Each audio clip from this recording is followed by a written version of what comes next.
Hi everyone, we're trying a new application called Loom where you can see me and hear me, hopefully reading the book. And on the screen, you're going to be able to see the book pages as I turn them. So I'm going to be reading it out loud to you, but also you will be able to read along on the screen, hopefully, when this video is done. So it's our first time trying it, so hopefully it's going to work. We had already discussed that we were going to read Insignificant Events in the Life of a Cactus. It's written by Dusti. It's actually was chosen as a one kids read for Denver about 18 months ago. So all the kids in the Denver area, Denver City and County, were reading this book together, either through the public libraries or at school. This is, I think, just a great book because the main character, Avon, is super spunky. She's got a great sense of humor, but she really has some cruddy things she has to deal with.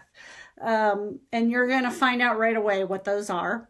But she has a pretty good sense of humor about it. But the problem is that she's going to have to move. She's grown up in the same small town, and she's gone to the same school all her life at this point. And so the kids all know her, and there's no concerns about who she is or what type of person she is. And she's going to have to move and go to a school, and you're going to soon realize why this is such a problem for her. She's going to have to go to school with her new kids. They don't know her at all. And they're going to have a lot of questions, and it's going to be sort of awkward to begin with. And she's going to feel like she doesn't fit in until she's going to meet someone else that makes her feel like she can be part of a group. And I think we've all felt like that at some point. But I love her personality. I love the fact that she just doesn't let things get her down. And I think she's sort of like, she's got just a great sense of humor. You know how some people can just always come up with a really quick response? That's what Avon has.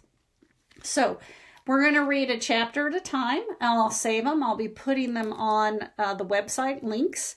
So we're just going to do a chapter at a time. Again, Insignificant Events in the Life of a Cactus, written by Dusti. And the publisher for this is Sterling Children's Books. And we want to make sure to thank them because during this time when we're all at home, publishers are giving us the ability to read these books online too. Okay. So as we go along, you should be able to see the page there. When I was little, a kid pointed at me on the playground and shouted, "Her arms fell off," and then ran away screaming in terror to his mom, who had to cuddle him on her lap and rub his head for like 10 minutes to get him to calm down.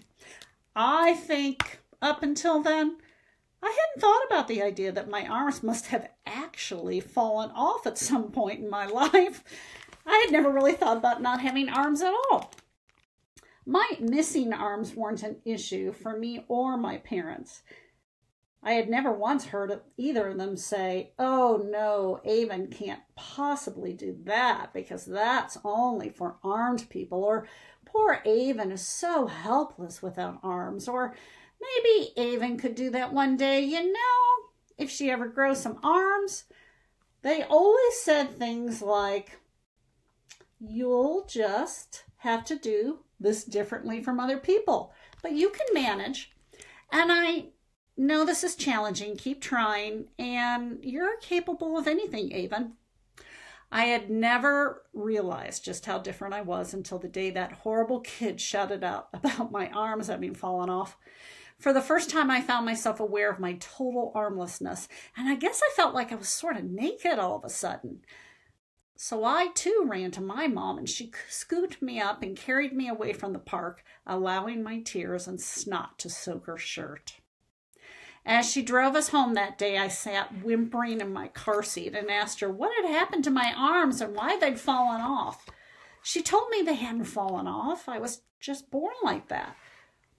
I asked her how I could get some new ones. She said I couldn't. I wailed in despair, and she told me to stop crying because having arms was totally overrated. I didn't know what overrated meant at the time because, like I said, I was really little and so was my brain. I kind of figured it out over the next few days, though, because my parents were constantly saying things like, coloring this picture with my hands is okay, but if only I could color it with my feet like Avon, now that would be fantastic.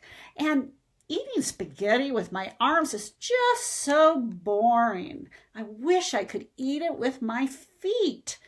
And the only person I know who can pick their nose with their toes is Avon. She sure is a special little girl. Dad even went so far as to ask Mom if there were any arm removal services in the area. Growing up, I could do most everything everyone else with arms could do. Eating cereal, brushing my teeth and hair, getting dressed, and yes, even wiping my own bottom. I know you're instantly wondering how I do it. And maybe I'll tell you later. Maybe. Until then, you'll just have to live in suspense.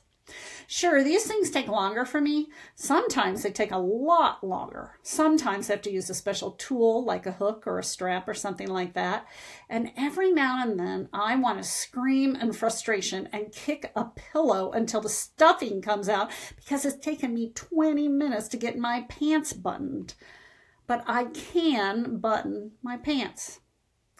I think I can do all these things because my parents have always encouraged me to figure things out on my own. Well, more like made me figure things out on my own. I suppose if they had always done everything for me, I would be helpless without them. But they didn't, and I'm not. And now that I'm 13 years old, I don't need much help with anything. True story. When I started kindergarten, the kids were a little weirded out by my lack of arms. I got asked just about every day what had happened to my arms, as well as a billion other silly questions like, how do I make farting noises with my armpits when I don't have arms or hands or pits? And how do I play dress up, which I tried showing them and ended up with a poofy pink tutu thing stuck around my head for about 5 minutes before the teacher finally noticed and helped me pull it down to my waist. I got so tired of them telling them the same boring story about born without arms that I started making it up. It was stinking hilarious. I knew from the first moment I told a girl my arms had burned off in a fire, I had found a great hobby, making up stories. I loved the way her eyes grew wide with shock and the way her voice went all high-pitched with excitement as she asked me a bunch more questions about my charred arms. Her, what kind of fire accident? Me, a wild forest fire burning out of control. Her, where? Me, in the mountains of Tanzania. I honestly didn't know where Tanzania was or if it had any mountains. I think I'd heard the name in an episode of Scooby-Doo or something. Her, how old were you? Me, just a helpless baby.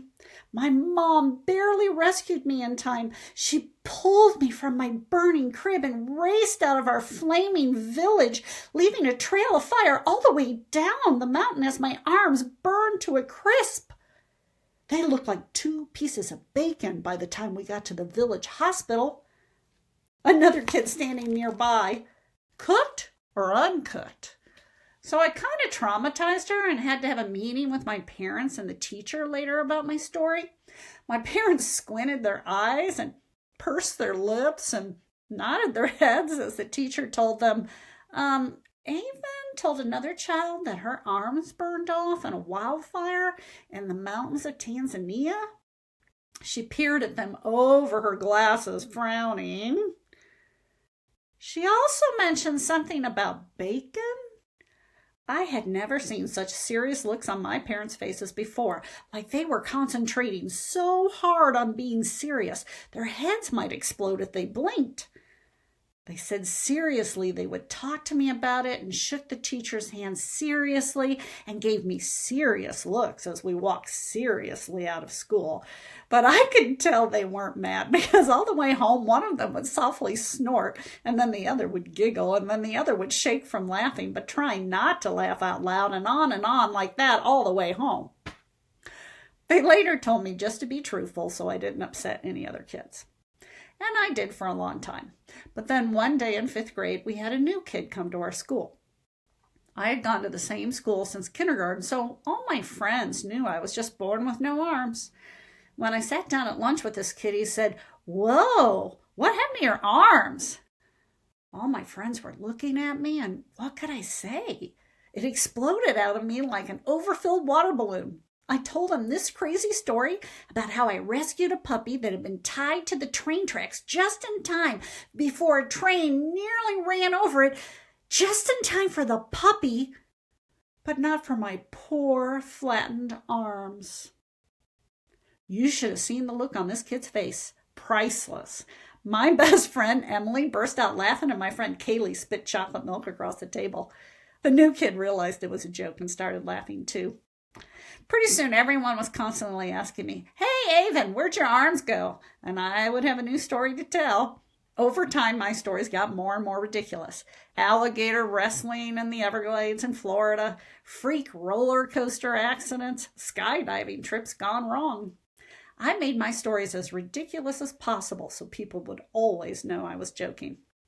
I grew up with those kids. I never felt out of place or anything like that. My armlessness wasn't strange or weird to them because, like I said, I'd always gone to the same school. I never imagined my parents would make me leave. I never thought they would make me move all the way to Arizona and go to a new school right after starting 8th grade. Then again, I never imagined I would save the Old West, perform for an audience in the desert, and solve a mystery. You'd be surprised at all I'm capable of, though, even without arms. Okay, that's the end of the first chapter. So now we know, when you think about it, does she have a pretty good sense of humor? Sure. Can you think of some creative stories that you could come up with to tell people about how you lost your arms? I bet some of you could for sure. Make them laugh. When people laugh, sometimes they laugh at you, but they end up laughing with you. And is that what sometimes humor can do? I think that's what Avon's using her humor for. But she is sort of lucky.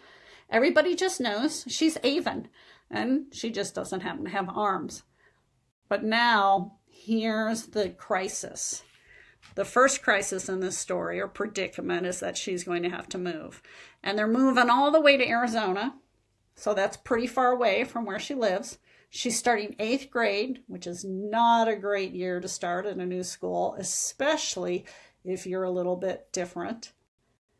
But she's already sort of giving you a foretelling of what's going to happen in the story. Did you hear that last paragraph? Never imagined I would save the Old West, perform in the desert, and solve a mystery. And this is the other thing I love about this book. There's a mystery. And I don't know about you, but when I was your age, I loved to read a mystery and try and figure out if I could figure out who did it before the end of the book. So I was always loving books with clues and it was like a puzzle. You'd be surprised at all she's capable of, though, even without arms. Okay, first chapter done, and we will work on the second chapter next. See you later. Bye.